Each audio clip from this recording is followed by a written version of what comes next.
আসসালামু আলাইকুম, আমি মাসুদ রহমান। আমার YouTube channel king of smart মানির পক্ষ থেকে দেশ ও দেশের বাইরে সবাইকে জানাচ্ছি আন্তরিক শুভেচ্ছা।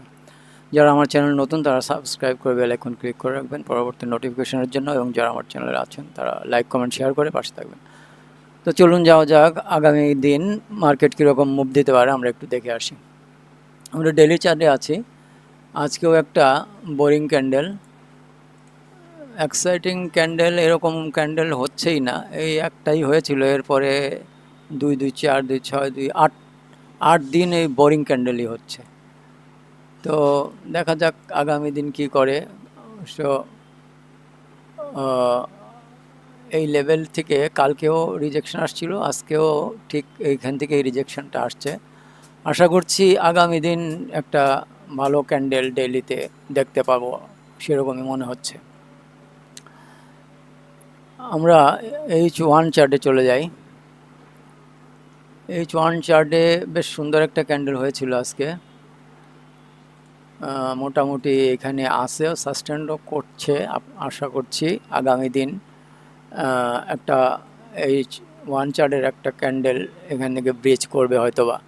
এই যে আমাদের সুইংটা আছে, এই সুইংটা কালকে হয়তোবা এই সুইংয়ের উপরেই মার্কেট ক্লোজিং দিবে হয়তোবা। এই পর্যন্ত এই 5865 60 65 এরকম জায়গায় আসার সম্ভাবনা আছে কালকে।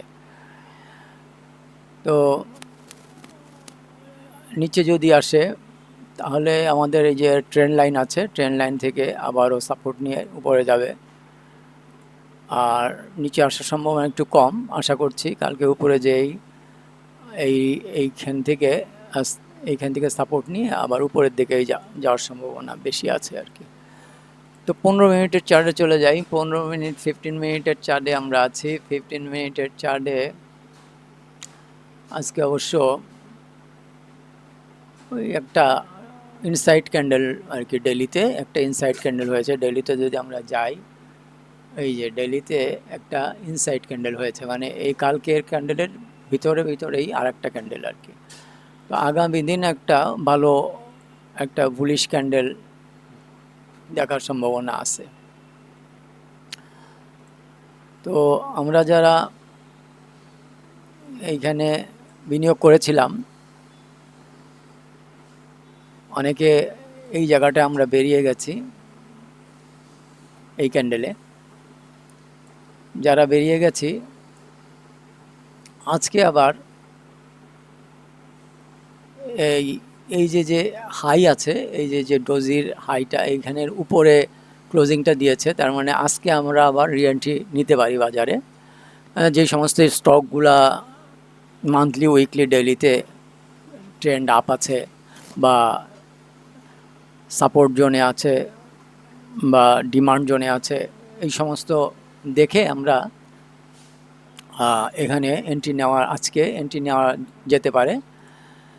যদি এন্ট্রি নিয়ে থাকেন কেউ তাহলে অবশ্যই এসএল 5622 এইটাই রাখতে হবে।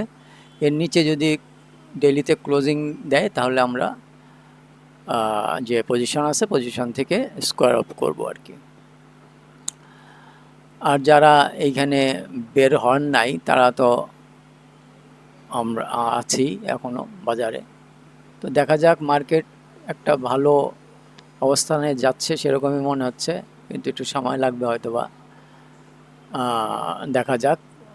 আসলে একটা সেক্টরের উপরেই এই যে ইয়েটা দিয়েছিল পুলিশ, যে এটার একটা সেক্টরের উপরেই বেস করে এই 1000 পয়েন্ট মুভ দিয়েছিল, সেটা হচ্ছে এই ব্যাংক সেক্টর।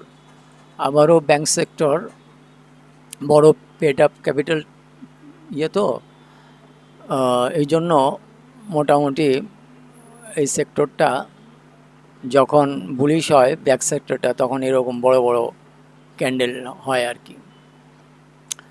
তো আবারও এই ব্যাংক সেক্টরটাই এতদিনে কারেকশন চলছিল, আবারও মোটামুটি দেখা যাবে যে আজকেও ব্যাংক সেক্টরটা মোটামুটি ভালো প্লে করেছে।